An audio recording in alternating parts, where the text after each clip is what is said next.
Alright everyone, so today I wanted to go over a list of what costumes you might want to consider upgrading first, and this is really important because obviously with the release of Hell Raids and costume upgrade materials, which you can also get from Extreme by the way, you're not just going to be able to upgrade all the costumes that you want at once. You get these materials rather slowly, and that means that you're going to need a priority list. And I wanted to kind of help you guys make that priority list today of what costumes you want to upgrade first versus what costumes you can leave for a while and upgrade later on. So let's go ahead and get started here.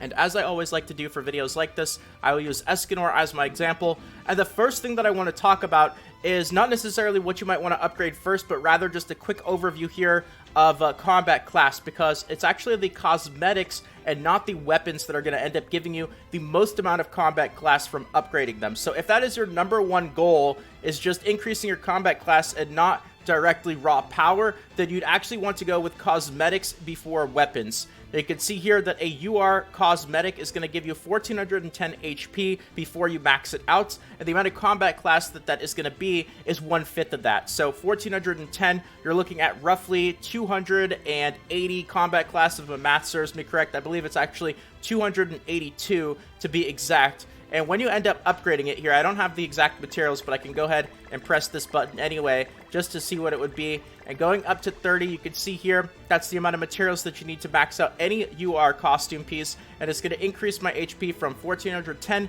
to 1650. And you can see there that directly for increasing your combat class, it's going to be the cosmetics that are in first place. Now, in second place, of course, is going to end up being your weapons. Weapons have a 180 base attack at UR, and weapons will end up giving you one combat class per attack. So 180 attack on a weapon, pretty simple. That's going to be 180 combat class. You can see already how the amount of combat class that you have on weapons is already a bit lower than on cosmetics, because this is still a UR cosmetic that I have not yet upgraded at all, but it's going to be giving me like 280 combat class, where a weapon is only going to be giving me 180. However, of course, weapons are attack, they're more damage. This is probably the thing that most people are going to want to focus on because everybody loves damage, so that is totally fine. The important thing about this to note is that you will get less combat class upgrading your weapons maxed out first than you would your cosmetics. And if you enhance this,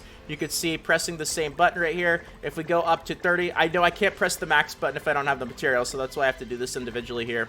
If we go up to 30, this is what it would be to max it out. You can see that it would go from 180 to 210, and that would be 30 additional combat class. And in last place is going to end up being your outfits, which also end up giving you 180 defense. The thing is, though, that defense does not end up giving you combat class 1-to-1 like attack does. It only ends up giving you, I believe it's 75%. So this is only going to end up being like 140 or so combat class. So outfits are probably for most people going to end up being in last place, both when it comes to upgrading for combat class and also when it comes to upgrading for, you know, power and whatnot.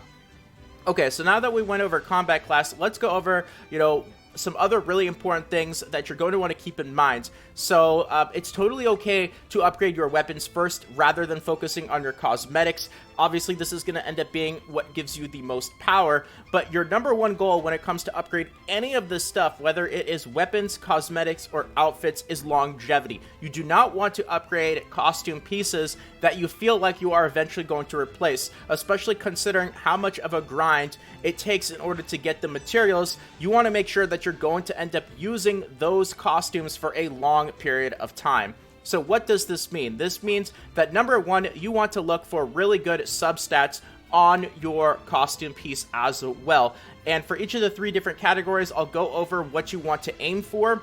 And just as a generalization here, like for weapons, you've got 4 different substats. You've got pierce rate, crit chance, crit damage, and you've got the last one here, which I forgot off the top of my head. What is the last? Maybe it's just 3 actually. I think it's just pierce rate, crit chance, and crit damage. Now out of those 3 right there, pierce rate is probably going to be the one that you want to aim for the most. Those are probably going to end up being the weapons that you end up using the most across many of your units. So if you have a weapon like, obviously, you know, Escanor's Sacred Axe Rita here with 8% pierce rate, that's insane. I don't think I'm ever going to replace this. It's also Rita, so I mean, I'm never going to replace it anyway, but with 8% pierce rate, I could safely guarantee myself that this is going to be a weapon that I use across all my Escanors for a very long period of time. So it's totally okay to upgrade this. Now, when it comes to something else that maybe doesn't have as promising substats, you know, if I feel like that's going to be something that I do end up replacing later on, then that's something that I don't really want to have at the top of my priority list. Now, so for weapons, it's really pierce rate is mostly going to end up being number one. There is an exception, though, and this applies to all 3 different type of costume effects. This is really for units that, you know, get a super big bonus specifically from one of the substats. And I'll just use Jericho as an example here because I think a lot of people are pretty familiar with Jericho.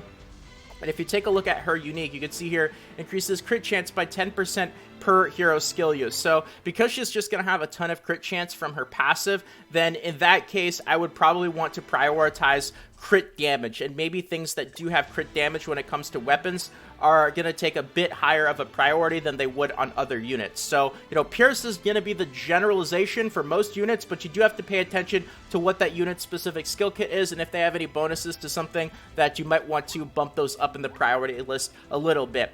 Another example here is like for Pierce units, right? You know, Blue Demon Meliodas, for example, Pierce rate is just going to skyrocket to the top of the list even more. Like for Blue Demon Meliodas, any weapons that have any amount of Pierce rate on it, because he gets all that bonus, you know, I'm going to use those over, you know, anything else. And crazy enough, I'm even still using an SSRs here that have Pierce rate rather than using a UR that does not. Like Pierce rate takes a major priority over, you know, anything else when it comes to Pierce units.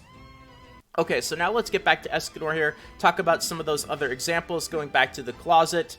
So, alright, so that's for weapons. Now, when it comes to cosmetics here, you've got your 3 different stats here. You've got your recovery rate, your lifesteal, and your regeneration rate. And out of those 3 stats, lifesteal is definitely going to be the one that takes priority. So you're going to want to look at costumes that have the most amount of lifesteal compared to other stats, and those are probably going to be the ones that you use the most, so those are going to be the ones that you probably want to upgrade. And then for outfits here, outfits are going to have resistance, crit resistance, and crit defense, and out of those 3, it's going to be just your regular resistance that ends up taking priority. So any kind of outfits that have a bunch of that compared to crit resistance and crit defense, those are going to be the ones that you want to upgrade more of a priority. And the last thing that I really want to mention here, very importantly, is the number of costumes that are available to that specific unit. And that's why I really wanted to use Escanor as a good example here, is because he doesn't really have a whole lot of choice here. So he's going to be a fantastic unit to really start maxing out your costumes right away. Because he doesn't have a whole lot of costumes, there's not going to be a lot of opportunity to get more costumes later on in the future that are going to replace the ones that he already has. Whereas when it comes to other units, if you know that you're going to be getting more costumes for them in the future, or they have just a lot of options for costumes, you know, those ones you might want to be a bit more careful of, because if you end up upgrading a bunch of, you know, weapons for Jericho, for example, and then I end up getting more weapons later on in the future and realize that I would rather use those ones than the ones that I already upgraded, well, then you basically have to start all over again. So you could feel a bit safer generally about the units that have less costumes to choose from, because you're just going to have to work with the ones that you already have. And this also applies to the last thing that I did not talk about in this video, which I want to end off on, and that is the option to upgrade costume pieces, you know, going from like, you know, SSR to UR, SR to SSR, so on and so forth. This is something else that you can feel more safely about for units that have less choices for costumes. Because you're not going to be able to get a whole bunch of them later on in the future, you could feel a bit better about, you know, spending your materials going from SSR to UR or so on and so forth. Just, you know, be careful, make sure that you make these choices and know that it is a long-term decision. And, you know, you have to really think to yourself, above all, am I going to replace this piece soon with something else and have all of the materials that I just spent upgrading it really end up going to waste, or not? Is it something that I'm going to keep and be able to use on that unit for a long time? So anyway, I've thrown an insane amount of info at you guys in this video, so I'm going to leave it here. I could probably end up doing a part 2 about this, because there's a lot of other stuff to really talk about, but, you know, I got to get to work on all my dailies and do all my daily checklist type stuff, so that's going to be about it for the video today. I really hope that you guys enjoyed, and if you did and you want more videos like this in the future, consider subscribing to the channel. Feel free to toss a quick like as well. It really does mean more than you can imagine, so thank you to all of you guys who decided to do that. and more Grand Cross Global videos should be popping up on the screen right about now or in the suggested videos to your right or below. Over 170 now, over 170 guides, tutorials, and fun videos just like this on the channel. Thanks again, everyone, for over 10,000 subscribers on the channel. I believe we're actually getting close now to 11,000 subscribers. You guys are absolutely awesome, so thank you once again. And until next time, have a great day. Take care. This is Salt of the Salty Guild, signing out.